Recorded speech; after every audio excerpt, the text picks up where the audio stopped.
Amazing morning for Seattle today. We were graced with the presence of Matt fucking Cameron. Couldn't be happier that he came out. It's pretty amazing when you can send what amounts to a cold call email to a guy who's been in the Rock and Roll Hall of Fame twice and get an answer the next day. So we're pretty happy about that. It was a heavy day, but Matt came down and did it anyway. And we couldn't be more pleased that he spent his time with us. So without further ado, Matt Cameron on Seattle Today. Hey everybody, how's it going? This is Steve Martin. I'm with my co-host and partner, Jeff Reddy. This is Seattle Today.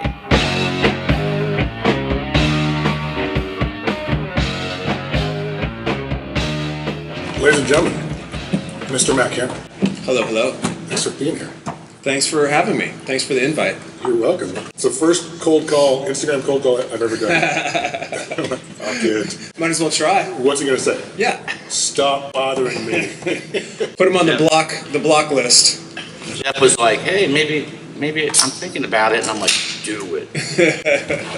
Well, hey, cheers. Thank you. Of course. We like to start out with when was the first time you were in this building? This building, boy.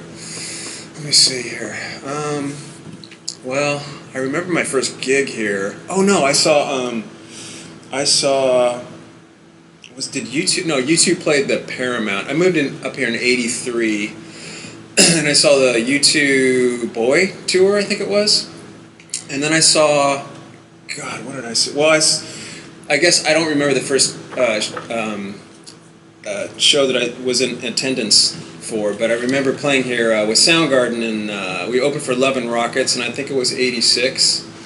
That was like our first really big show, playing in a big theater. That was your first time on stage like that? Yeah.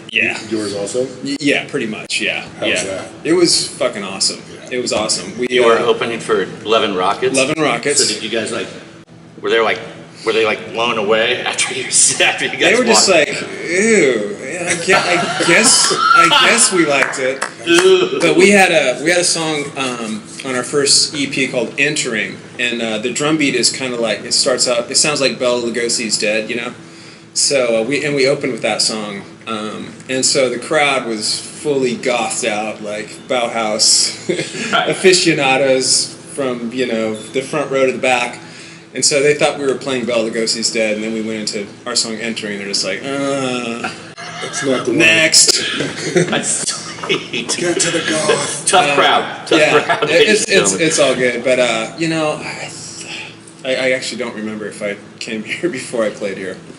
But I do remember the U2 show at the Paramount. That was pretty amazing. Probably a good show. It was a good show. Probably a good show. Yeah. That's 86? That was 83, 84, something like that. You moved here when? 83. And you grew up where? I grew up in San Diego. Okay. Yeah. Why'd you move here? In 1983. Oh boy. That's a big move. It was pretty much just a moon launch. It was just like, I played in a bunch of bands in San Diego. One friend of mine that I used to play with in one of my favorite bands down there moved up here. He started a band, and he just said, "Hey, bring your drums up here and let's play some music together." So that was the master plan. I just was gonna come join my friend's band and just plug myself right into the local music scene at the time. We played. The band I came up for, we played like the Rainbow. And What was that band called? it was called Genuine Risk. And it was called Noisy Blue. We did it was kind of like a new wavy kind of, we were writing our own songs and stuff. But the two guys the one guy I played with in San Diego, his name's Glenn Slater. He's a really excellent keyboard synth player, and he played with the Walkabouts and stuff like that. So he stayed also. He stayed, yeah. So that was my, I figured I would just come to visit, but I brought my drums just in case, and I brought like a box of clothes, a cardboard box of clothes, and a mattress. In case it got serious. I stayed and I couch surfed for about 4 or 5 months, and then we got a house together in Northgate. I remember it was like $300 a month, and it was like 4 bedrooms, 2 levels. We used to practice in the basement. Yeah. Cops never came. Never came. The good old days. When you could, where a couple of guys could, rent a house and the cops. We're not going there. Yeah. So obviously there's a lot of bands you did. A lot of bands. But when I told people about you coming here, most of the people that I spoke to, obviously they wanted to hear about Sledge. Because that was a band, apparently. They wanted me to clear that up. Did you ever actually play in Sledge? No, I never did. But who was in Sledge? So Al Tompkins. Oh, okay. And Scott Wade. Okay, maybe I did play because I used to play music with those guys constantly. I don't think I ever played a show. Yeah, in Al's basement. Yeah. With Steve Weed living in the room. Absolutely, Steve Weed for sure. So maybe it was before they had a name. Yeah, I don't know if I played a show with those guys, but we also did like a one-off band called Bundy Creature with my buddy Mark Bendix. We used to work at Kinko's Copies together, so maybe there was some confluence of basement dwellers for those two projects. I'm not really sure. You got to hear them tell it. I replaced you in Sledge. I'm like, hey, I'm not gonna poke holes in there. I passed the baton. Okay, you guys aren't like, there's no bitterness between you. Right. I think this could be. My memory's a little bit shot these days, but I don't know if I played a show with Sledge, but I played tons of music with those guys. Yeah, it's a cool basement. It was a good basement, man. And she was upstairs almost all the time. Yeah, the mom. Didn't he just recently sell? Like they could sell that. Is this a not recording studio? I just want to make sure. It's fair enough. I want to make sure we're getting some of this. But this is probably like a sidebar. But I think Al's mom. She passed away, but I think he was able to sell that house. Like it was sandwiched between two, industrial, toxic. Yeah, but and the one had a fire.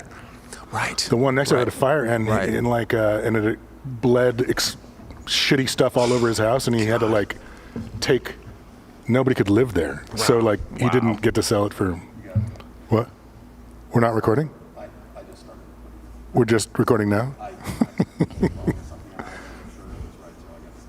Okay. All right. So we're starting. We're starting now. Ready? Go. Okay. So that was just a little warm up. What do you call that? We were just stretching out before the race starts. All right. So where were we? These things happen. Yeah. So anyway, we're just going to say you were in Sledge. We'll just say that. Yeah. Let's just say that. They said you were in Sledge, and they didn't want to hear no, maybe, so they just kind of. They could be correct. Back at that time, I was playing in 3 to 4, 5 bands / projects at a time. And Mommy was. So your first band was the one that you moved up here for? Yeah, with the Slater brothers, yeah. And then when does Bam Bam show up? Bam Bam comes kind of right after that. I came up here in '83, and I just started hooking up with a lot of musicians, and I just started playing gigs, So also at that time, I went to Seattle Central Community College. I was taking music theory there, and so I was just kind of tooling around, playing with all these people, and then I think I answered an ad in the Rocket that turned out to be Bam Bam. I was just kind of looking to play just some more hard edge music, so I answered Tommy's ad. Went over to their house in the CD and met everyone, and we kind of got right to work. Tommy wanted to okay, this kid's good. Let's use him. We can work with this, and let's get to work. Yeah. So we played. I remember we rehearsed quite a bit, maybe 3 times a week, 3 to 4 times a week, something like that. Wow. And then we played the Metropolis. I got to play the Metropolis my first time there with Bam Bam. And with Tina. Tina was phenomenal. Yeah. I've worked with some of the greatest singers of my generation for sure. And she's right up there, man, as far as just charisma, power. Her lyrics were really fucking cool. She was one of the greats. Yeah. Totally. There's going to hopefully be a documentary about her coming up soon from her extremely talented son, TJ. Yeah. Academy Award winning yeah. son, Wow. TJ. Yeah. So why? So she chose to leave. At one point, she's like, I can't. I'm out of the band, or what? How did that play out? Well, with me or? No, with she was like. What was her out? Why did she kind of? You know what? I lost track of everyone after I left the group. My time in Bam Bam was probably like 8 months or something like that. Yeah. I kept in touch with Tommy a little bit. I'd see him around town. He did sound at various shows and things like that. But I heard that Tina she wanted out. Like she really did her best to try to make the band successful. And, Right. And all the pressures that come with that for someone as artistically, maybe sensitive as she was. Okay, got you. So I believe she just checked out of the whole thing, man. Yeah. Well, she also had a son, TJ. an infant at the time. That's right. We played a show with them when she was still in the band. The Sledge did, and out front she's like, "Yeah, I got to go home. My son has the flu." Yeah. And I'm like, 20 years old. I'm like, you're what? Yeah. It's like I couldn't even. Yeah. imagine that. TJ was there the whole time. I think when I joined, he was probably like 4 or something like that. Yeah. Just a little That's crazy. Yeah. little rug rat cruising around. And so that segued to Skin Yard. That did, yeah. Well, there was a couple segues before Skin Yard. After Bam Bam, I moved to Capitol Hill. I got an apartment, and I started going to Seattle Central, and that's kind of where I met Al and Scott. Howard Elmer and the whole gang. Yeah. And we would just record. I had a Fostex 4-track cassette machine, which was a highly coveted piece of gear back then. Yeah. It's so funny that you say. I totally remember that. Oh, It was man. And that was like a game changer for me. Like being able to write music. I've always played guitar, and I've always written songs over the years when I was a teenager and whatnot. But I would always forget them. So this was a tool by which I could remember all of these ideas I was working on. And then when I started kind of working with just various people who also liked home recording, there was a pretty big group of us at that time in Seattle. We would, a lot of these people would come over to my apartment and we would just kind of record Do your stuff. demo or ideas I would put it in a suitcase and I'd take it over to someone else's house and Right. record there. But Mobile studio. Totally. But the sort of transition happened. I met Daniel House, the bass player for Skin Yard, around that time, 84 possibly, maybe 85. No, 84. We formed a trio called Feedback, and that was with Daniel and then this guitarist named Tom Nurm who lived on Bainbridge, and he had a Roland guitar synth. So we thought that was really cool. Yeah, a good synth. So you guys were like, we better put him in the band. He's in. Yeah, he's got a cool piece of gear. He's in. He was just kind of this weirdo hippie, vegan yoga guy from Bainbridge, and he played really weird guitar. So we figured, hey, this guy's unique. Let's give him a try. So we did kind of this weird instrumental band, Feedback. And then Jack and Dino came over and recorded us on my 4-track machine, and so that's how I hooked up with Jack and Daniel. And then from there, we decided to, just to try something else, and we got Ben McMillan, singer, who I had known from. Just happened to get Ben McMillan. Well, I had known him from the market, the Pike Place Market. He sold his artwork on T-shirts for years, and I met my girlfriend, now wife, around 85, and she worked down at the Pike Place Market, still does. And so, it's just back then, it's like, it seemed like it was a small town. Like everyone kind of knew. There was like, the whole 6 degrees of separation of whomever. Yeah. We all kind of knew each other. So that's how Ben came into the picture, kind of, through Pike Place Market and mutual friends and whatnot. So that's kind of how the Skin Yard thing took off. Was Jack ever? He just did recordings. Was he ever like a playing member? He was in Skin Yard. He was the guitar Yeah, player. he was a guitar player. Oh, Yeah, he Yeah, was- but when I met him, he was like this expert 4-track Right. Guru. recording guru. Like he had this. Even then. Even then, man, he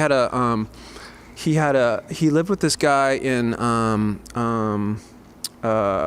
it was around the Fremont area, and they had a really nice basement, choice basement. So Jack set up his 4-track reel-to-reel down there, and we recorded a lot of the early Skin Yard songs down there, and they just sounded amazing.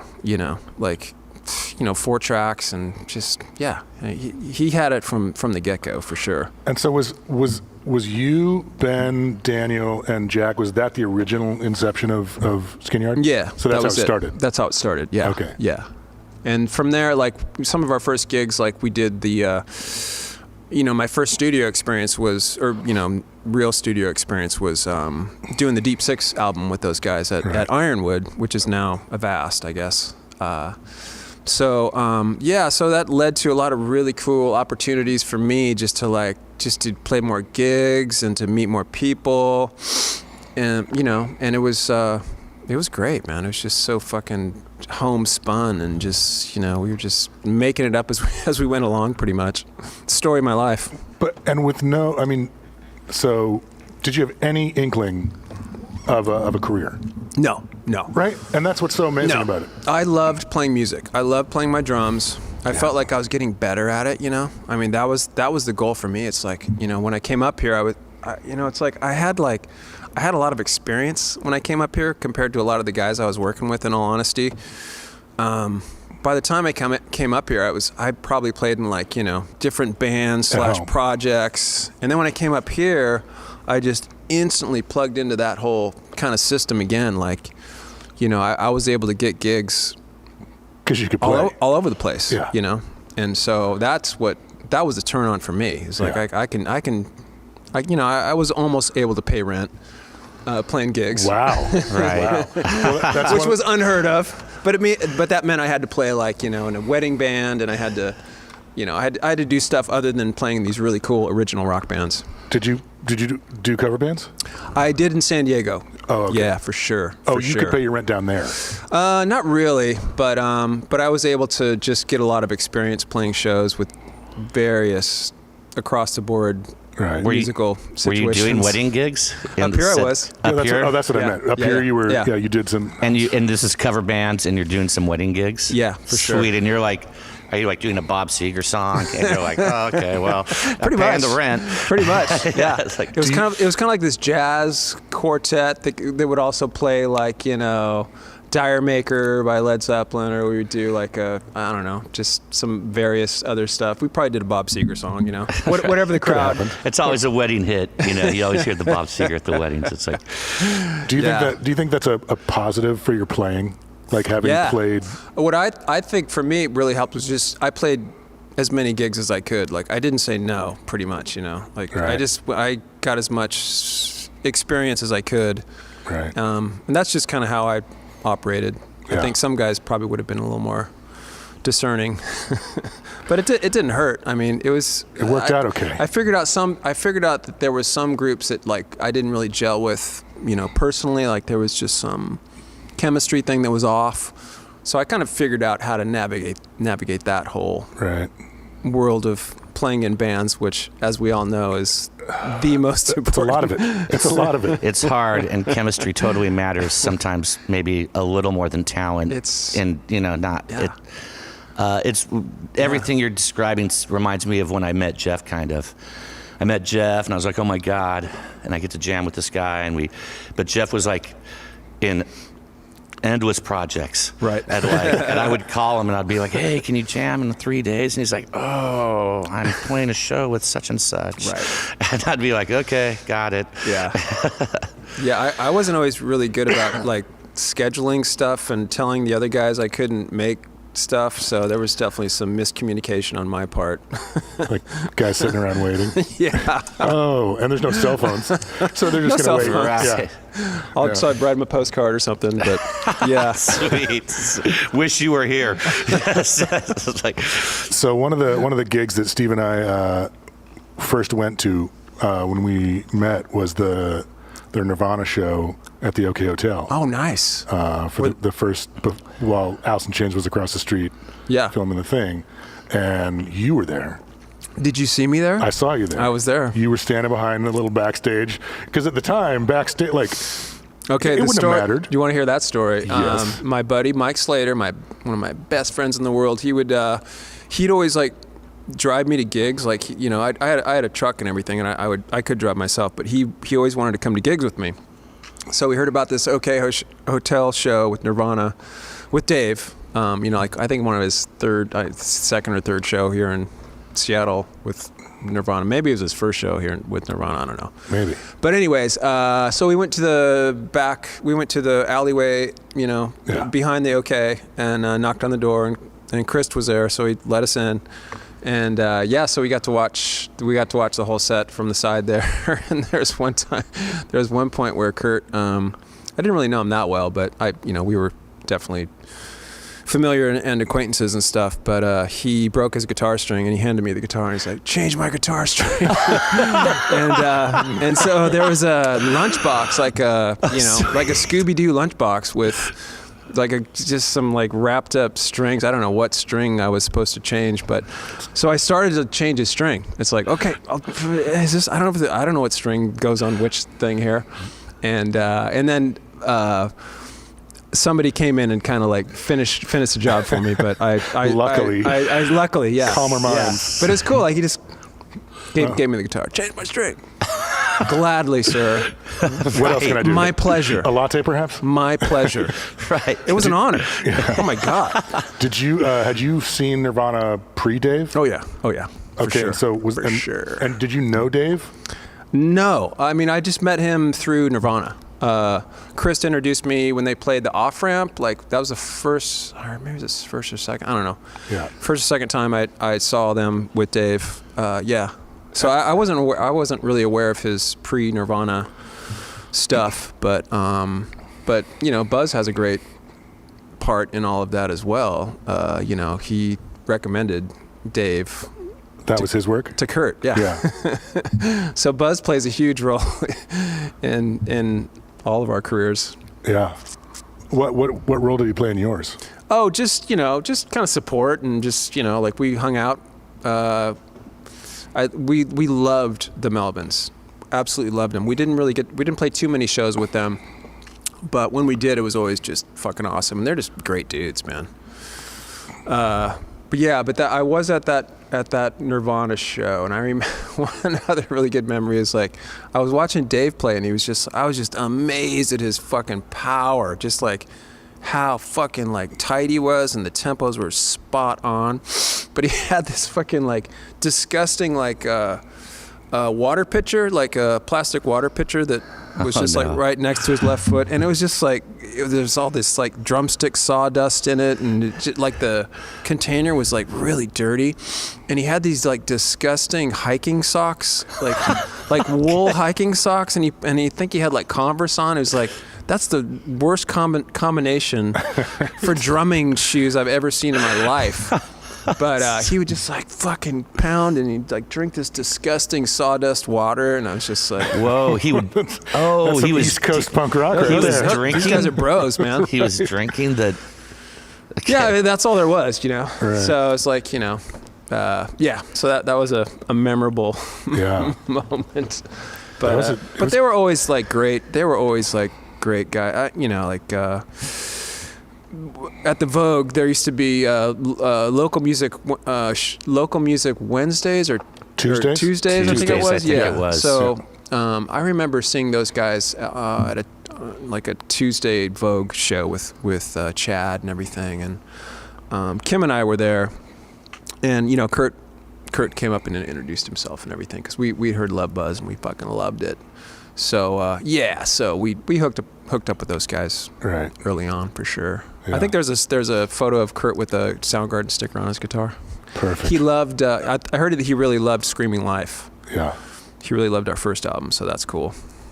We played one show with them, and we only played one show in Olympia with Nirvana at the park. There's like a park down there in Olympia, and they opened for us, and and there was no lights. It was just like this outdoor Kinda generator outdoor. kind of deal, you know. And so they played like at dusk, and then we played like past dusk, and it was just like, okay, no lights, cool. So we just kept playing. Like no lights, but it's dark out, and Yeah, you're like, it's like yeah, people were digging it. But at that time, Chad had a North drum set. Oh yeah. Yeah, he had the North drums, which I loved those drums. Great look. That's another story, sidebar I can get into. But one of my fondest memories of that show is that Chris bought a box of Kentucky Fried Chicken, and he put it in one of the North tom-toms that like come out like that. So he put the box of chicken in the drum, and between songs he'd go in there and like have some chicken.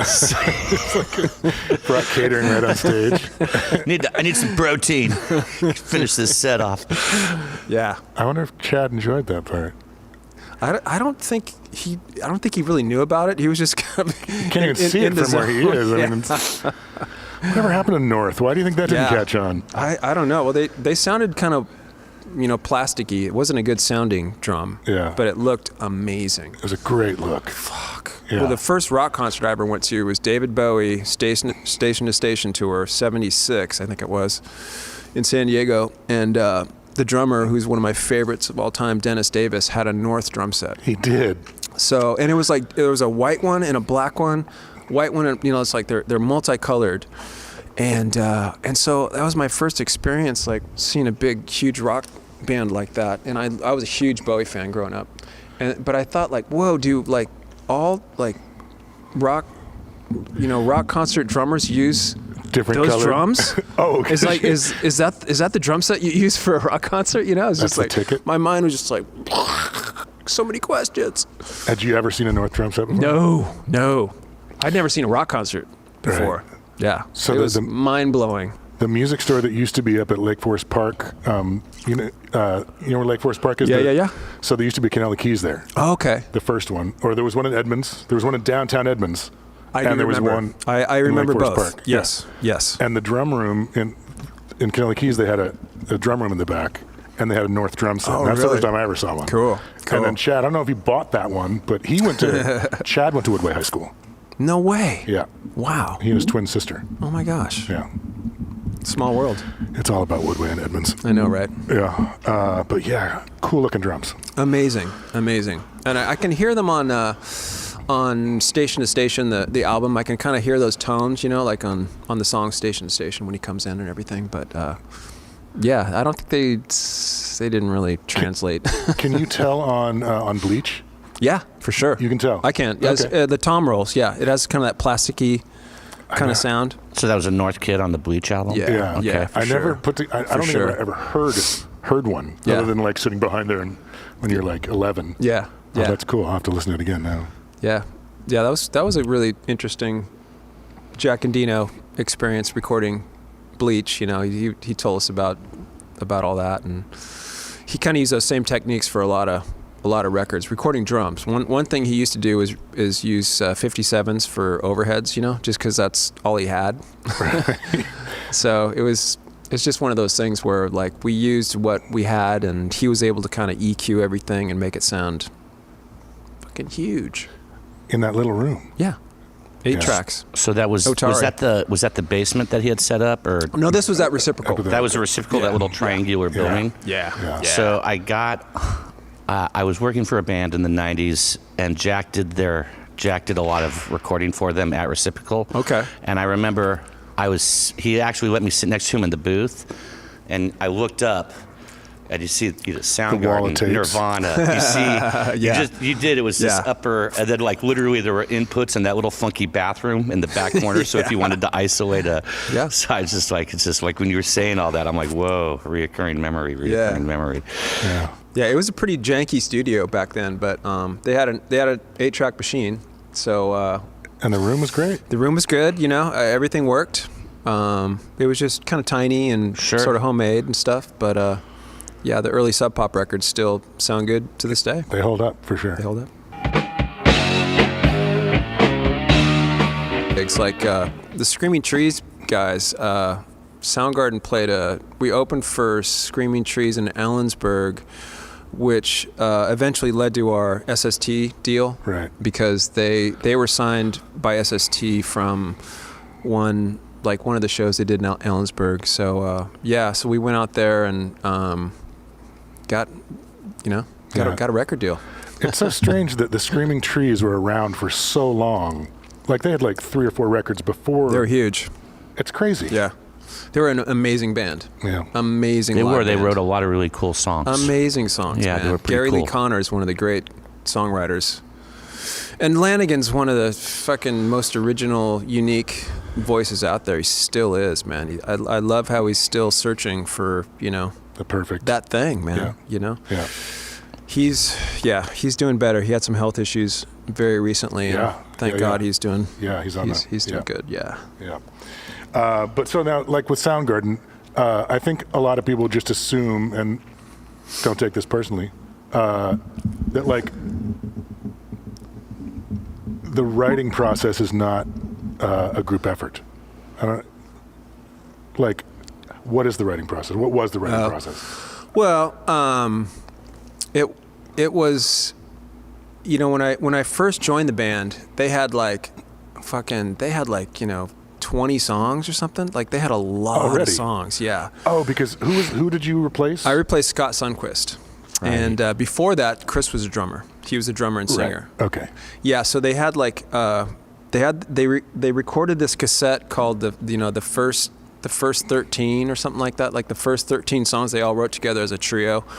And a couple of those songs made it into the bigger 4-piece band. But when they first started, it was like this real herky jerky kind of new wavy kind of thing. Like I don't know, like beat like post punk.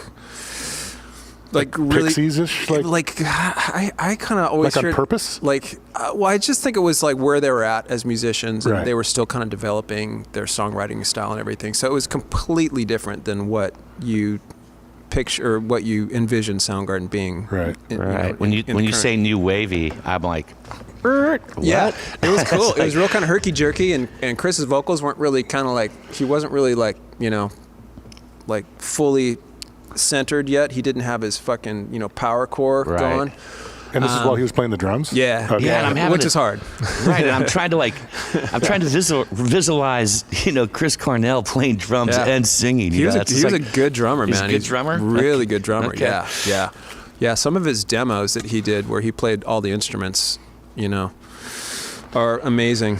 But the songwriting process when I first joined was Kim, Hero, and Chris. Like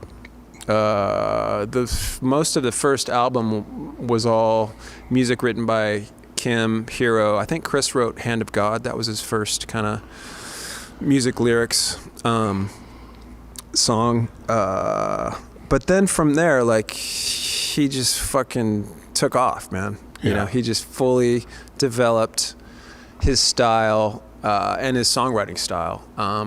One really important tool for Chris is that he had a reel to reel 8-track that he inherited from his brother Peter. And once he got that going, once he could record his ideas, like I was talking about earlier with the Fostex 254 track that I had, I mean everything sort of came into focus. Yeah, clicked for him. But from like after I made the first album with him, like I really did want to contribute to the band musically because I'd been writing music and all that kind of stuff. But it didn't. I did contribute stuff, but it never really made the cut. Because like they were writing way better songs than I could ever even come up with. So it took me a few years to kind of get the style right, to get that guitar style right. For writing songs. Yeah. For that band. Yeah. Gotcha. But once we all started contributing more, it just became what it is today, and What it was. everyone was really like Hero and Kim and Chris were really into me contributing. Like they wanted like a 4-piece band that had 4 songwriters, Right. and Right. Yeah. and I think the That's cool. I think that's what set us apart a little bit. But it took me a while to kind of catch up to their Prowess. level. Yeah. For sure. And so when someone brings in a song, is it done, or is it like, here's my ideas, or is it just kind of any version of that? What normally would happen is Chris would bring in the completed songs. Like he would bring in, the music, lyrics, arrangement, and then he would kind of, let us just, do our thing. There wasn't any hey, you need to play this part, you need to play that part, because I did it like that on my demo. The greatest thing a musician can give another great musician is freedom. Like, I want this guy, I got this guy in the room because I want to hear what he can do His with interpretation with my music. Right. So he kind of had that understanding very that's early big, on. being young. I know, right? Yeah. And I was like a little more precious with my stuff. It's like, no, Kim, it goes like this or it goes like that, It's not how I wrote it. But you just gotta like throw that away and let it turn into something that you had never envisioned, But after, Chris would sort of bring in the complete songs. Ben actually would bring in some complete songs with lyrics and everything. Kim would normally have just tons of riffs. Right. And we'd work those riffs out together in the room. He didn't record much at home, That was more Chris, myself, and Ben. We would bring in kind of demo ideas, But Kim was all just about like, okay, we need to get in a room. We need to hash out this riff for 3 hours, and maybe we'll get a B section. Hammered into something. Yeah. You've all been there. You know what that's like. Yeah, for hammer. Well, and some of them Hammer down. Some of them happen, and in 5 minutes, and some of them take 5 days. Absolutely. And you just have to be patient with the process. If the idea is good, it'll make an appearance. Yeah, for sure. And then, good God, dude. And then, so you, how long were you not in a band for? Ooh, boy. Well, after Soundgarden broke up, 97, I got... I'm sorry. I want to go timeline, so I'm totally going to interrupt you. Yeah. Because I'm sorry, because this is super, and I obviously we do some reading and research when we... Sure. I always attributed Soundgarden's breakup just because the industry sucked so bad then. It was like... But is that the case? What happened? Chris quit. Chris quit. Chris quit. He wanted to just do other stuff, I think he was under a lot of pressure, I think, from the industry, the focal point, the voice. He was that guy. He was the guy. Everyone wanted to interview him. Everyone wanted to photograph him, and to his credit, he really did a great job in that whole promotion world, better than the rest of us did. But I think after a while, it's just it wasn't fun, And the great thing about our band is we had a really good time together. Cool. Okay. But you feel like it stopped being fun? Yeah, for sure. The last tour was, it was a little, there were some moments for sure. There was some tension backstage. There's a lot of drinking. Right, a lot of drinking. By okay. people other than myself. But those things happen, and it's fucking just the way it works. I remember sometimes. hearing the announcement, and I was kind of caught off guard. Really? Yeah. Well, in my mind, you guys were on top of the world. We were. I mean, it just felt like But there was still. But you also the heard, records were cool, the lineup was cool, the shows were. I mean, it just So I was kind of surprised when it. I didn't want to give it up. Right. I didn't want it to end, but I had no choice. Yeah. And that okay, so then that leads right into, so how long were you not in a band for? About 8 months. And is that the longest you'd ever not been in a band? I was playing with Wellwater Conspiracy at that time. Yeah. So I Okay. kind of had a little side project, / solo project with my buddy John McBain. Right. And we had just started making a record. Soundgarden owned a building on Aurora Avenue. Where are we? Right. Aurora Yeah. Avenue. The spot right above KSW, where KSW used to be. Yeah, exactly. Yeah. It was A car lot. it used to be a Herfy's, and then it was, but what we understood was that Elvis went to this Herfy's in 1962 when the World's Fair. When he was doing the Fair World's here. Fair, right? So Elvis was in our building. Well, that's the myth. I'm gonna just continue. Yeah. It's not a myth because it couldn't be true. It could be true. It couldn't be true. totally It's like, true because Elvis was like, I want some cheeseburgers. He I'm gonna go to Aurora Avenue. Right. But we bought this building in, I don't know, 96 or something, and it's now it's the headquarters for Facebook. Facebook took over that spot, and Did they build right there? Yeah, so it's kind of ironic that tech squashed Yeah. the grunge building Again, right. And so 8 months later, But in that 8-month period, I was kind of in that building a lot, working Right. with my buddy John, and Ben was kind of living there on and off and things like that. So, yeah, there was just a lot. I was still kind of doing a lot, but not necessarily in a big rock band or anything. and was that cool? I mean, were you fine with that? I accepted it. I didn't try to force anything other than what was happening at the time. Right. Yeah. And so, so now I'd have to back up a little bit. Yeah. Because I jumped forward. Sorry. No, I think I did also. But at some point, you played drums on Geddy Lee's solo did. record. Yeah, man. What is it Huge. like to sit there? Where did you just unpack that a little bit, would you? Adam Casper, who we did 3 records with, was working, he got a phone call from Geddy's people because Geddy wanted to do an album and he wanted to use new people and they liked the Seattle bands. So Adam recommended me for the gig. And I was sent all these really cool demos that had programmed drum parts. And Adam and Geddy's producer, Ben Mink, wanted me to kind of stick to what they had sort of programmed and things like that. So I figured out all the parts and so I recorded my drum parts just to the music. Like I didn't actually get to play with Geddy, unfortunately. We had one night where we jammed together at Bad Animals, which was great. But it was one of those things where the drums came on last, Right. But it was a thrill. I mean, it was just like so thrilling to hear like what I considered like my sort of personality up there with one of my fucking heroes. And to this day, he's just great guy. Checks in, he and Alex. That's Alex Lifeson from Rush, Right, everyone. Just right. let's sorry, go ahead. First name basis. But we had some really fun times together, and I visited those guys in Toronto when Pearl Jam played there in like 2000 or 2002 or something. Yeah, we went to a restaurant together, and Geddy brought his own wine. That's the baller move. That means you have real wine. And the guys were like, "Oh, hello, Mr. Lee. Here's your table." And they weren't like, there's What a did you bring cork today? fee. It's just like, Mr. Lee, come on in. There was a cork fee. Oh, no. They were like... He was so proud of his wine collection.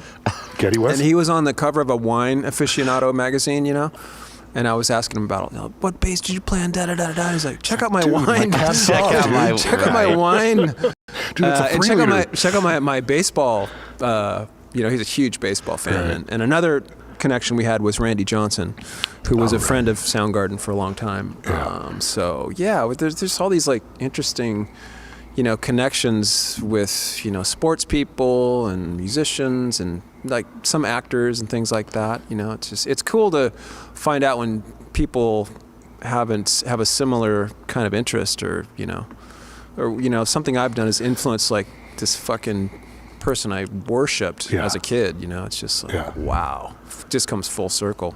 Well, and people around like vicariously. When I heard you did that record, I'm like, a guy from Seattle did that record. Right. I was in a band. He was in it. And now he's playing. And Sledge. And you have to... A guy from Sledge is playing with Geddy Lee. Right. And you have to love, the power of Rush. Dude. Because I was, when that was the biggest, fucking Rush. Huge. Sorry, go ahead. No, it's fine. We were like, so before you got here today, we were talking about that. Yeah. And I'm just thinking to myself, so did you answer your phone and it's like, hello, this is Geddy Lee? Or, but obviously his management reached out to you. Adam reached out to me, Yeah. Adam Casper. But yeah, it was just like, what? Right. He wants me for what? Right. When? I'll drop fucking everything. I'm on my way now. I'm on my way now. Yeah. But I had to learn all this music before I could actually start it. So there was some I had to chart out a whole bunch of stuff because there was some weird arrangement stuff, for sure. It wasn't as weird as Rush, but he was really trying to do something different, and he was talking about doing shows after we recorded that album together, and I was just like, yes. Oh shit! But alas, it Right. never happened. Well, life is long. Oh, there's still time. There's still time. You guys could get in the room together. Okay, so now Do we another can. solo album. Yeah, now we can move on to. Okay, so 8 months later, you get a call, and you're like, all of a sudden, you're busy again. Yeah. The Wellwater album I was making with John, we were looking for a label, and Stone Gossard had Loose Grooves. So it was like the summer of, what was it? Like late 97 or early 98. I called up Stone. He was at his Kelly Curtis's office, the manager, and I was like, hey, I called up Kelly. Hey, is Stone there? I want to talk about putting out my record. And he's like, yeah, just a minute. And Eddie gets on the phone because they had just heard that Jack couldn't do the tour. So he's like, hey, what are you doing this summer? Well, nothing, no. What do you mean? No real plans. And so that's kind of how that happened. Yeah. But originally I was filling in for Jack because he didn't, they booked a tour and he was having some personal issues and decided to back out. But so initially I just thought, I'm just filling in for Jack, but then they offered me the gig, and I was just like, fuck yeah, let's go. Yes, please. Right. Let's do it. You didn't play hardball. You're like, hold on, let me Let me talk to my people. Right. Check my BlackBerry. Right. And so how crazy was it to it was like 80 songs, something? Oh man, something crazy. Yeah, it was about 60, or like 50 or 60. By how many different drummers? By 4. And so how weird is that? It's really weird. Yeah. Because they're all like really different. Oh my God. Yeah. Totally different. I think Dave is kind of he's kind of the gold standard of like, what a really good like Pearl Jam rock song should sort of be like, you know?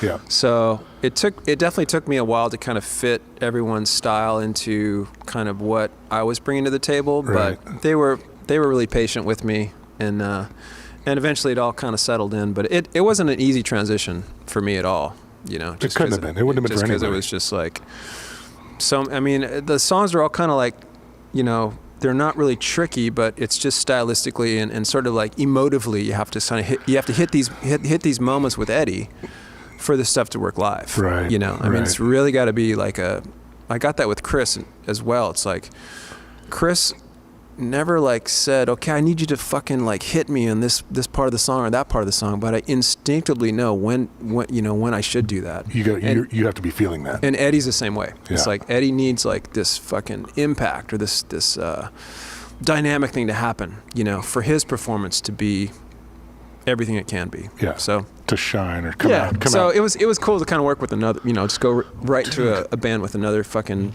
one of a kind singer. Right. That's so crazy. And so it's how long before it's like, do you want to just be the guy? I did the tour. It was about what was it, like a 6-week tour or something.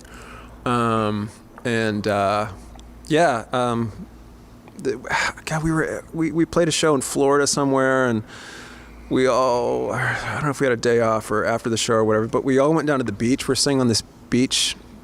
Maybe it was West Palm Beach. I forget exactly where, but I would just go into like security mode or something. It's just like, I don't want that guy coming near Eddie. I don't want that guy, it's just like, Right. you go into these like, protective modes. I was that way with Chris too. It's just Your like, situational aware gets really sharp. Yeah. But after this weird night we all had on the beach, that's when I remember saying that I was going to join, or when they asked me to join. Yeah. Oh yeah. Yeah. That's when you said, "I'll be your drummer." I'll be your drummer. I'm just gonna stay. I'm just gonna stay. No, it's been amazing. You know, I've got no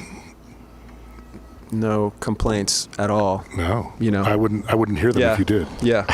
Right. It's like, We won't be hearing any complaints here today, Matthew. Yeah. Absolutely. But they're just, I mean, I've known those guys forever, and they're just great guys, big-hearted guys, you know, like super supportive, and we all got families. We're all sort of in the same boat, pretty much Super same age, you know. Helpful. Yeah, it's super helpful. So, And you also, it's so strange how it comes around because you did the demos.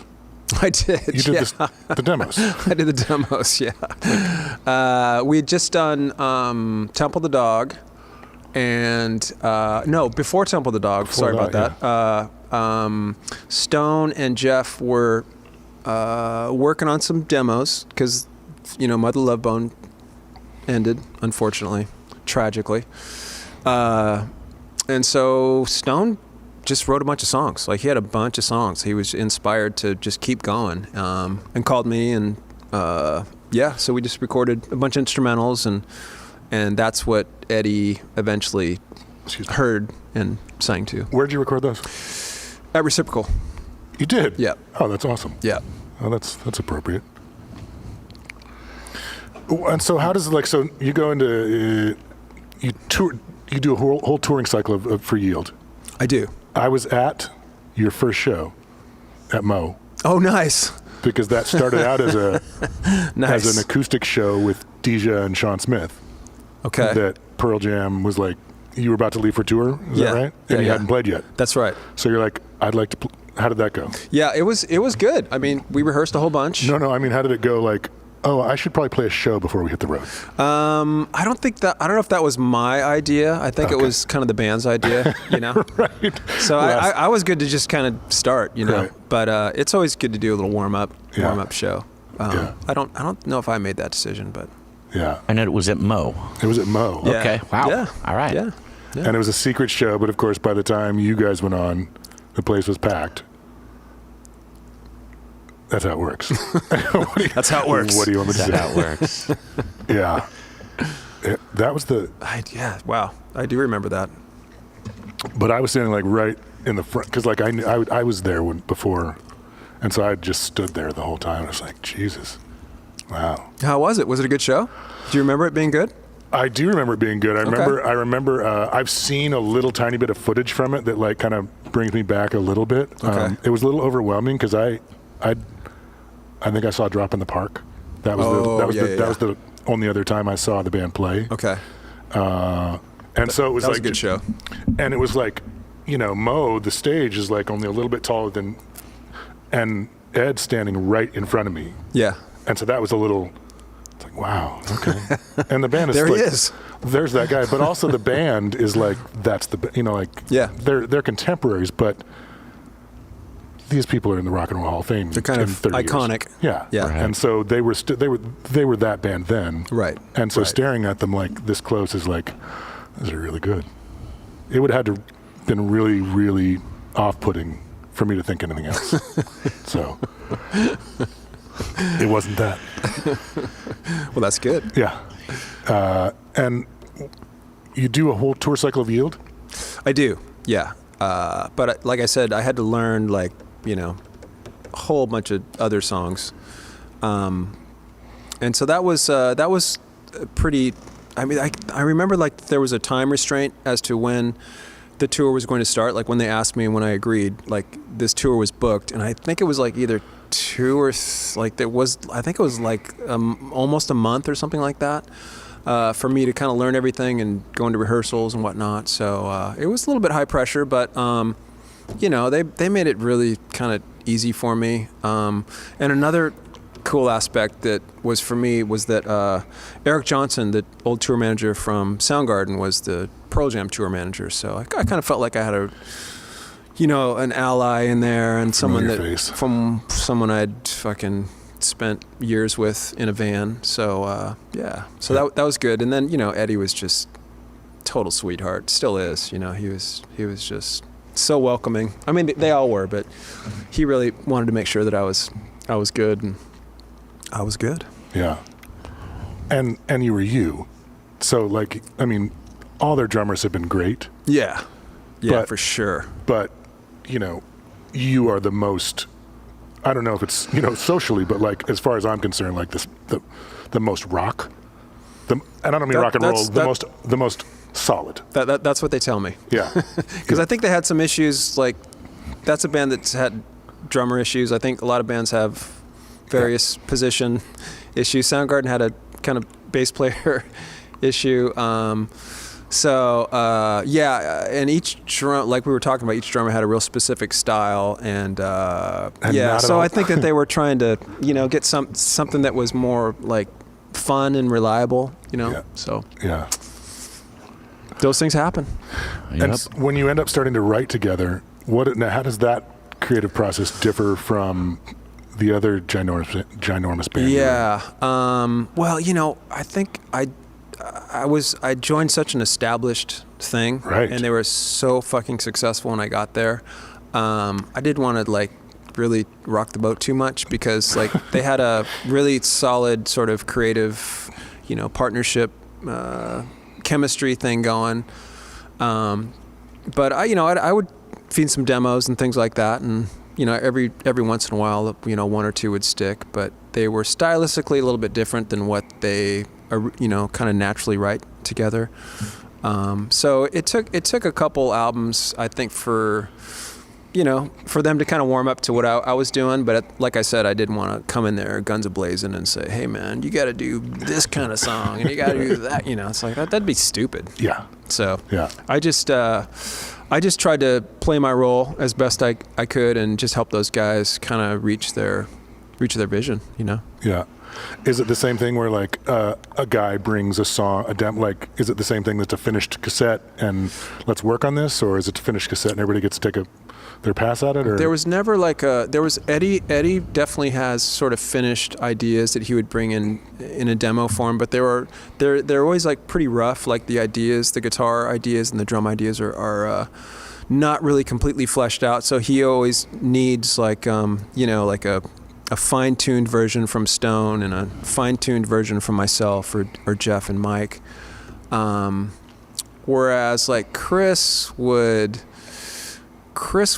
like a song like Searching with My Good Eye Closed, for instance. He programmed the drum part that you pretty much hear on Bad Motorfinger. Like I learned his program drum part, because I fucking loved it, and I thought it fit the song so fucking good. He didn't tell me to do that, and he's like, he didn't make any, like any demands on me in that sense. But so it was Eddie's weren't as complete as that, because there was a couple occasions when Chris would just bring in these demos and just like, oh my god, just use that version. Like Black Hole Sun, like his Black Hole Sun demo he did was just fucking. That's the song, It's like, and we definitely added our parts to it and everything and made it what it is. But sometimes, like if the idea is really good and it's complete, you just fucking go with that. Stone has really, really cool, sort of complete musical ideas, that he gives to Eddie. Jeff has been writing a lot of really cool, like kind of synth kind of stuff at his home studio and stuff. So I think everyone's trying to develop individually when we all come together, and it just turns into what it is, Right. A song like Just Breathe. Yeah, like, that's all Eddie. That's done, right? That's done. This shows up done. That's done. That is good to go. That song is like, that's next level standard for the next 300 years. Well, it's a wedding standard. Like couples use that song for to get married by. Of course they do. Like Why crazy. wouldn't they? Yeah. Yeah, it's a beautiful love song. And once Willie Nelson and his sons put a stamp on it, it's like, I think I heard them do it first. I'm like, what song is that? And it's like Pearl Jam cover. I'm like, right. Okay, just close the book on that one. Yeah, Eddie's acoustic kind of solo stuff that he's been doing here and there it's phenomenal. Yeah. Like his ability to just get out there with an acoustic guitar and just put people in tears is like, it's so impressive. Yeah. And it's a gift. I hope he does more of that in the future. Yeah. So what else we got here? So one more before Steve's Steve's coup de grace. do it. Oh, Who's got the bell? Isn't there a bell? There is, but it's for the fact check. it's facts check, But right? we haven't really. You pretty much kind of. We didn't use it with Regan. Am I going okay? Yeah, no, yeah. you're allowed to call us out. You Yeah. know, if we If make you want- you know, you it's want like The sledge thing, I'm not. right. I'm not really sure about sledge. So we got to fact check Sledge. I got to fact check my memory on that one. I'm You trying might to. have to. We'll do a recap later on. I wanted to ask because like you worked with Getty, and I'm going to call him Getty. Is that okay? Yeah. Okay. I'll tell him it's okay. Okay it for me, would you? And so, did you ever meet Neil? I did. And how did that go? It went great. He was a sweetheart. I'm so happy for you. He signed a book for me. Did he? Which one? It was The Road. Ghost Rider. Yeah. Ghost Rider. Yeah. Because like when I did the solo album with Getty, that was right when Neil Yeah. lost his wife and his daughter within a year. So they weren't really sure what they were going to do. So that was one of the reasons why we did that album together. But yeah, after I worked with Getty, they played at the White River Amphitheater in I think 2004 or something like that.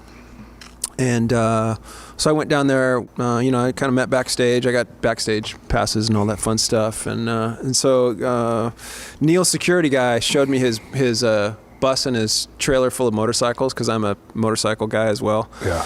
BMW, which is what nice. Neil was riding. And so yeah, it was one of those things like we were talking about, like the wine thing. Like Neil was really about like talking into motorcycles and like his route that night and like his new GPS that he had and whatnot.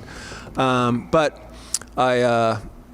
he was kind of warming up. He had his own dressing room, so his security guy said, "Okay, wait here, and Neil will we'll let you know when it's time to come in." So it was kind of like like the waiting room of a doctor's office or dentist or something. So I just patiently waited, and so we just had a really nice chat, and he signed a book for me, and he really liked the Temple the Dog record.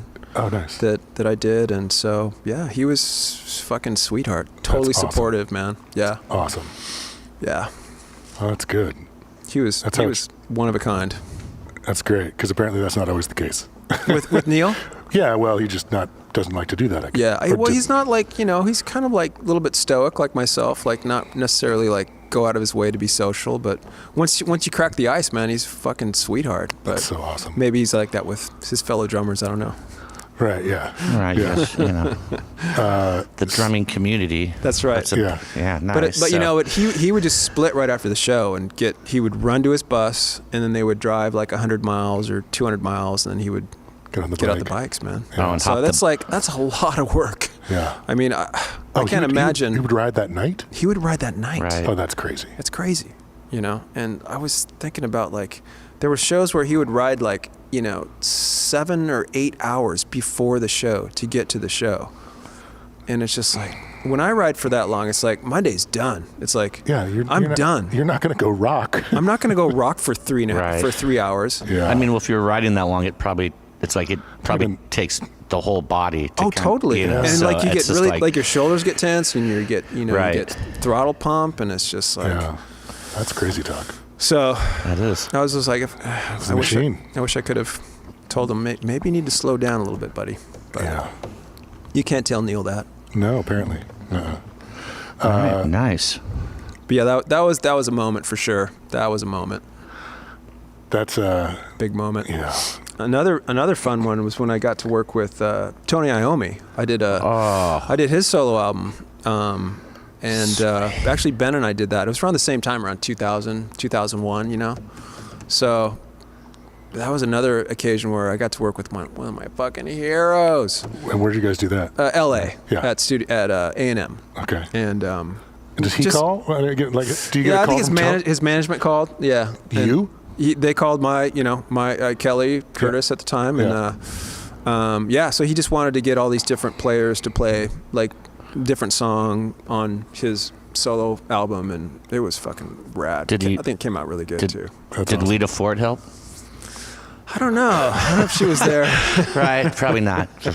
And then so I saw a ton of pictures of you with Sir Jimmy Page. Yes. What the hell? That's so. unpack that. See, what's great about this show is you get to come here and like talk about this fucking amazing shit you get to do that you don't ever stuff I never talk about. You never do because it's like I'm a homebody. Like I'm just kind of a reclusive sort of family guy, and you know, a normal, super normal, you know. But it's like my wife was asking me some questions about like when she's taking some courses right now, and she wanted to know about the time when Soundgarden and Body Count played together. Like we played with you know, Lollapalooza. Yeah, with Ice-T's Body Count. Right. And we hooked up with like the Ice Cube was at one of these shows too, and Wu-Tang, like all these like incredible like, you know, artists in the rap world. Like we're all kind of like everyone kind of liked each other. It's like it was just like this hang. weird, like it was a fucking awesome hang. And Body Count's bass player, this guy named Moose Man, he was like 6'6", 6'7", ex-football guy, you know, Compton dude, fucking total sweetheart. But he was like, I think they were Crips or something, all those dudes. And my mom came to one of the shows. It was at Lollapalooza '92 tour, and so my mom met Moose Man, and he couldn't have been sweeter.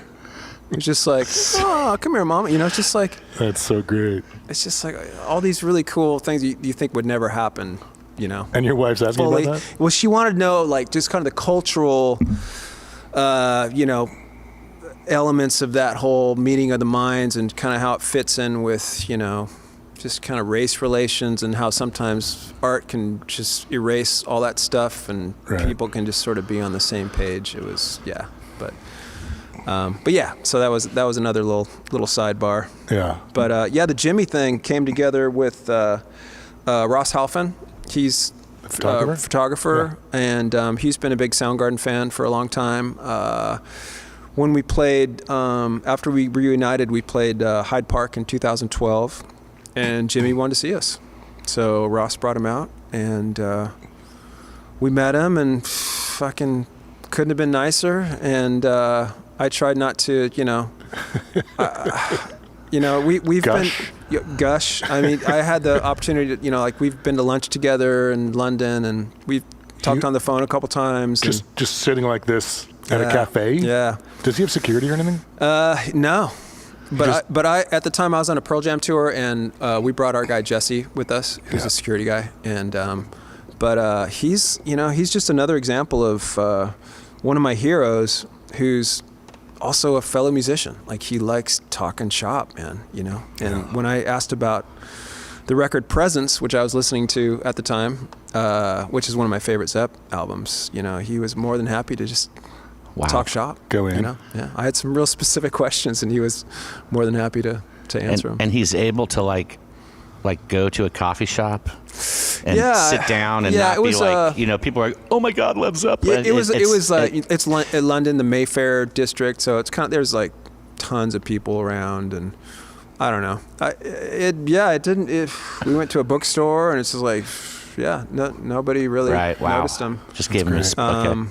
But so that's, you know, he's one of my heroes for sure. Just huge. Yeah. Huge. He's like a world hero. Yeah. Totally. I mean, right. It's like there's him and there's Jimmy everybody Page else. walks into a room, right? And everybody's like, okay, right. Jimmy Page. Well, you know? when I was on tour, it was like 2016 or maybe it was 18. It's all blurred. But he came to Seattle. He was kind of like visiting all these places that Zeppelin used to play, and and there's a picture of him at Green Lake. Yeah, at the into amphitheater. the Aqua. Oh, amphitheater sure, with thing. that outdoor. Zeppelin played there. Wow. And I think it was like 69 or something. And it was like the anniversary of it was like 3 days ago. Oh, really? It was like there was a big story in it, and there's a bunch of pictures of it. Yeah. They have black and whites. May 11th or whatever. Well, I don't know. you know, Greg Keplinger. Yeah. He was there. Are you kidding? Oh, we got to talk about Greg too. Yeah. Kepi was there, so I was just like, What? That's how long Greg's been here? yeah, oh yeah. Oh my God. Yeah. All right. But he's got some good stories about seeing Zeppelin back in the day, so it's just like, fuck, tell me more. Tell me more. Yeah. But yeah. Was Jimmy Page at Green Lake. Was his wife on a book tour? Yes. Cause Scarlett was doing she's an incredible poet. I think they were together on the book tour. I think that's what it was. Because Deborah had her over on Vashon. Doing a thing. And it was doing a was reading. And then like Jimmy sighted at Green Lake. Yeah. Incredible.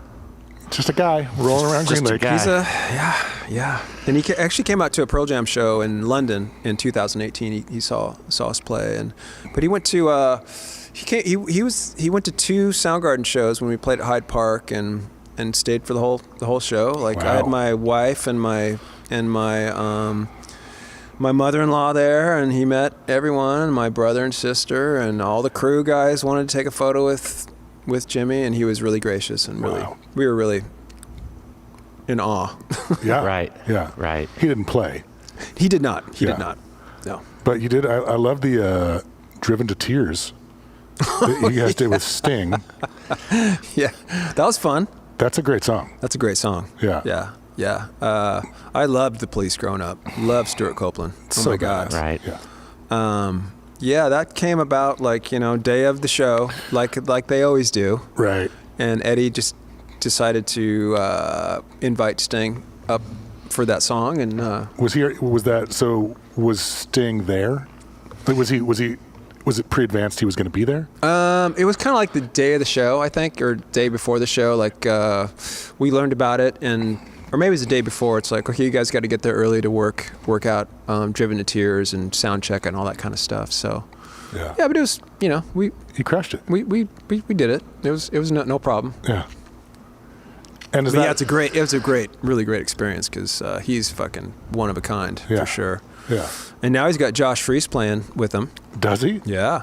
Well, that's about time. Yeah. So I just saw a photo of Josh rehearsing with Sting. So I guess they're going to start doing some stuff again. Like new original material? He did a new solo album, I think it was 3 years ago. So I think he's starting to do more of that stuff, but it's Police and Sting solo stuff, yeah. Right. And like any idea of the instrumentation?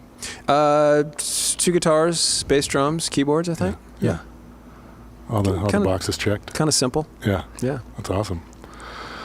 Huh. Oh, you had I have a quick, easy one, real fast. So Soundgarden's full speed. Yeah. Pearl Jam's coming, getting.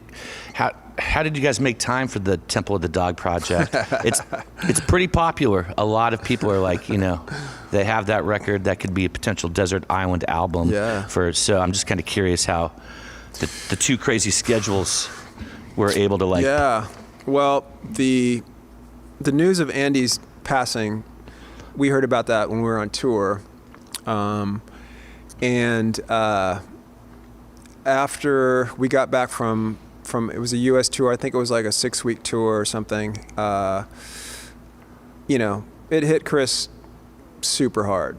They were roommates. When I first joined Soundgarden, Andy was Chris's roommate, and they would write songs together and record these cool little 4-track pieces.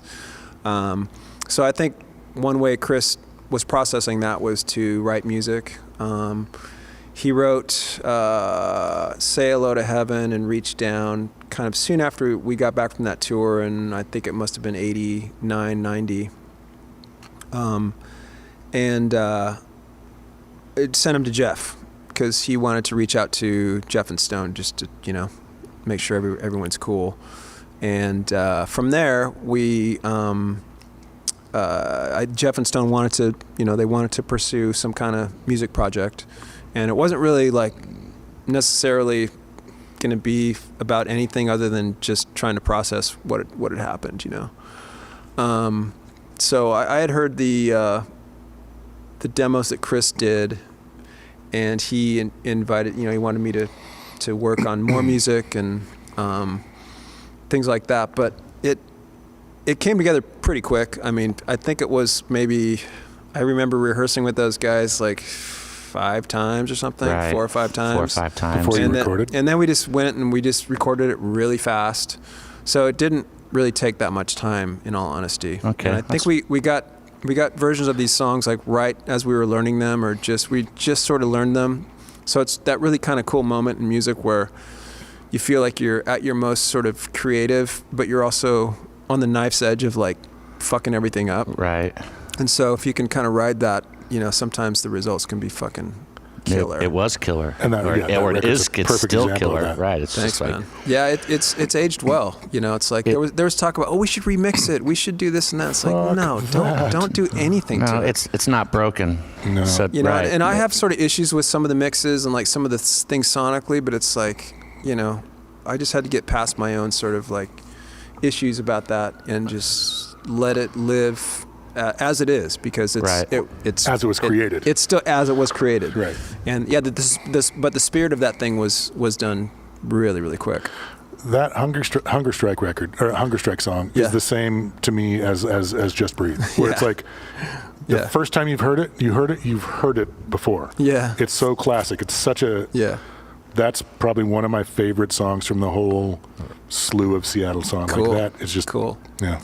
Yeah, the tour we did in 2016 was pretty I'm so phenomenal. so bummed that I'm like, that's gonna happen again. It's gonna, and then no, it's not. Right. Yeah. Yeah. Yeah, it was a really, really good tour. I'm so glad you guys did that. Yeah, me too. Yeah. Me too. Chris was really fucking psyched about doing it too. How many dates was that? It was I think it was 14, something like that, not many. And you probably could have done like 140. Right. We could have done that every summer for the rest of our lives. Right. Just that record, Just that record. We could have played any festival Right. anywhere in the world. Right. That would have been your set list. Yeah. Just that. Totally. Just the Start album, to right? finish. But we filled it out with some covers, and I really wanted to do this David Bowie song called Holy Holy, which Chris was totally open for, and I recommended. Chris and I were really into Syd Barrett, like the first version of Pink Floyd. Yeah. Piper. And the Piper and the Gates of Dawn. Yeah, Yeah. great record. And so we did Baby Lemonade off the Syd record, one of the first Syd Barrett albums. So it was really cool, really special. Yeah. But you wanted to ask about Now, the. so yeah, I totally. So, I mean, wow. So That's not the one I want, but I'm glad you asked that. I went on another tangent. No, Sorry. I'm so glad. No, it's totally We'll go on tangents all day. So I know you got it. Whenever you need to go, just give us the light. But Right, but no, I just all good, man. Real fast, I'm pretty young when you guys are doing the temple thing, and I'm just thinking to myself, how much cool stuff could these? How do you keep cranking out just really cool records, man? I'm just like, even before the whole world was watching, Temple of the Dog comes out. Yeah, and it's like that was kind of pre Nevermind, pre Bad Motorfinger, pre pre 10. It's just pre Dirt or pre Facelift. Yeah, Yeah. And it was like So and that was our own little. It's like fuck. That was our own little jewel all the way until. Well, I think that was Chris's first gold album too. Was Temple of the Dog? Yeah. Wow. Yeah. All right. So you've done Soundgarden, you've done Pearl Jam, you've jammed with Geddy, Tony Iommi, on and on. I did a little homework, and I think, did you contribute to Attack of the Killer Tomatoes? And No. it's got to be it's a coveted part of your That's resume. not me. It's a coveted part of your. Matt Cameron's. We call that a skeleton in the closet. We disregard that. Okay. All right. Copy that. No. Copy that. I'll tell you that story. I grew up in this neighborhood that had just a bunch of, all these kids. We would just kind of get together and ride bikes and ride motocross and everything. And this one family up the street from ours, the DeBellos, they had one of the kids was like he would film high school football games and give them to the coaches so they could go over the plays and everything. Sure. And this was all on, Super 8 or, all film. So he became really adept at film, movie making, whatnot. So he had this harebrained idea of making a spoof horror movie called Attack of the Killer Tomatoes. And he hired pretty much everyone in our neighborhood to play the various roles. I think he got like one legit Hollywood actor, but that almost kind of ruined the whole budget, because it was like he was borrowing money from his parents and stuff. He used the credit card my to pay sister's that. in the movie. I think my brother's in the movie, like all of our friends, and he needed like a cracking pre-pubescent voice to sing the song that killed the tomatoes, and That was this guy. Right here. You're a superhero. Yeah. Tomato killer. Tomato killer. That's the one I was asking about. Yeah, He's like, that's not- killer tomatoes. But I'm super glad you asked the Temple of the Dog question. I'd way rather hear about that story. But. Right. So, okay, you got to tell, present company excluded, who's your favorite Seattle drummer? Seattle drummer. Yeah. Oof. And can't be there's a Dave lot. because he's not from here. There's a lot. Yeah, I know. I'm putting you on the spot here. Well, Greg Heplinger's right up there with me. That's I mean, good. I love Greg so much. Gilmore. Yeah. Gilmore's amazing. He's always been great. I like You Greg. could stop there, really. I mean, I love Dan Peters. Yeah. You know, I love the Peters. But there's there's so many to choose from. You know. Yeah. But those are kind of my top, and you know. But Dale isn't really from here, but Crover's like one of the absolute kings of rock, and He counts, though. He Washington. counts. Washington's good. oh my God, well, 'Cause then it was all- Crover's just like It was all the same area code then. yeah, and Chad. I mean, like Yeah. yeah, it's all good. I mean, I guess one thing that we all kind of had in common is like we were just sort of making it up as we went along, you know. So sometimes those mistakes that we all made back then, they kind of worked like in a cool musical kind of way. Like the fact that it was sort of like a little bit roughshod made it kind of what it was. And Yeah. I think bands at that time were just going for it. You Just know, like, doing it. They were just doing it. It's like there For the- wasn't any like preconception of like, oh, you have to like, you know, play to a click track, or you have to, you know how to play in a studio. It's just like we were playing gigs. You know, Yeah. we were out playing gigs, and we would try to take that energy into the studio or whatever situation we were in. Yeah, I mean, so we were all kind of learning together for sure. Yeah. What do you think the future, like how is your guys' future plans? Like when do you start booking shows? Oh God, you know we've been having conversations. The Pearl Jam management has been talking to the Live Nation people, and the Live Nation people have been talking to the like sports people, and so I think it's all going to eventually get there. But there's been a bunch of there's been some touring and some festivals being booked for September. Pearl Jam is actually going to be at the Ohana Fest in September. So, yeah. That's a one-off, though, right? Yeah. Where is that festival? Dana Point or something? Yeah. I've never been there, but it's kind of an Eddie Vedder curated festival, and I've seen some footage online, and it looks really cool. Yeah. And everyone loves Eddie there, so it's going to Yeah. be a big love fest. Well, and so you guys kind of grew up in the same neck of the woods, is that right? Yeah, unbeknownst to each other. Yeah. He grew up in Encinitas, and I grew up in Chula Vista, the South Bay. How far? area. How far is It's that? like 40 miles or something. Yeah. Yeah, it's as the crow flies. It was a long ass way apart.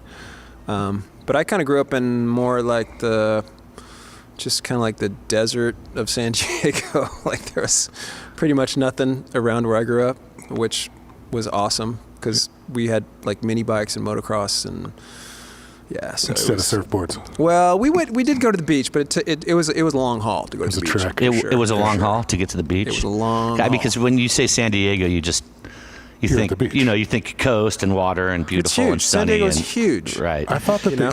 I thought inland San Diego was Mexico. Well, we were close to the border. Yeah. Sure. Yeah, we were very close to the You go border too down far there. east, you got to start going north. That's right. But back at that time, it was like before the interstate system was in where I grew up, and so it was just like it was awesome. Yeah. Yeah. You got No, go for it. Go for it. Okay. When Soundgarden puts out a comeback record, or you guys get back together and put a record out. Yeah. And Pearl Jam has a record out, Yeah. and you can't tour with Soundgarden. Yeah. Like, they didn't tour anyway, did they? They Yeah. didn't tour without you. Yeah. They toured without you. They got Matt Chamberlain. They got Matt Of course Chamberlain. They did. Yeah. Of course they did. Who- Why The other wouldn't Matt they? C, Right? as we call each other. And then Right. didn't Matt do some didn't Matt help out Pearl Jam with some Absolutely. drumming for a window of time before? No, right. Matt's been a big part of our Seattle music scene. Big Right. part. Yeah. Matt was in Critters Buggin'. Right. you Yeah. know? Yeah. So Scarrick and Brad Scarrick, Elder. yeah. He jammed with all those Scarrick. guys. Wow, I didn't Yeah. know that. I didn't know that. But yeah, I couldn't do the tour, unfortunately, and it was kind of a 8-week tour opening for I think the opening for Nine Inch Nails and stuff, but Soundgarden went to South America with Matt, and that was one of my fucking goals. I wanted to go to South America with my band so fucking bad. But it was just scheduling. Like do it. one thing was booked before the other, and yada yada yada. Yeah. But yeah, one thing I always wanted Soundgarden to play Alaska and South America, so I'm glad that we got to go down to South America. Yeah. And like South America, those shows are like Insane. insanely It's gigantic. insane. Like more people than It's the a eye different can world see. down there. Right. Completely different world. Right. As far as the rock audiences, Central America as well. Like Mexico City, fucking. It's insane, man. You bump the decimal point on the crowd over Yeah. a couple. You had 1 or 2 zeros. Right. Yeah. Yeah. Those crowds seem so passionate too, and Oh so my like, God. oh my It's God, incredible. it's just like, Don't get on their bad side. right. Like when they start doing the soccer chants to you, Right. or their local football chants and things like that. It's just like everyone's in unison. It's like everyone's like tightly, just fully like shoulder to shoulder, and in a situation like if that was an American crowd, they'd just be like, ew, don't touch me. Right, You know yeah, what I yeah. mean? It's just Yeah. like. But these guys are just like it's Right. like this one energy, this one kind of flow of just like positive, just, and they love our Seattle rock I love the music. rock. Yeah. They- Right. But they love what we were doing here at the Moore. You know what I mean? It's just like, yeah, it's crazy. It's crazy. It's fucking fantastic, Matt. We really appreciate you being here. Hey man, thanks for having me. Yeah. It's kind of a melancholy day for me, but you know, Yeah. but I'm glad I got to talk to you guys. I really appreciate it. And, Awesome. And I'm drinking my Diet Coke in honor of Chris. Excellent. This was his Outstanding. drink of choice. Well, we're golden. We really Awesome. appreciate you being here, man. Yeah, thanks for having Totally me, guys. appreciate All right. it. Can't believe it. Thank you very much. It was Yeah. awesome. Hey, thanks for getting me out of the house. You're very welcome. You're very welcome. Right. My wife was like, just go talk to these guys.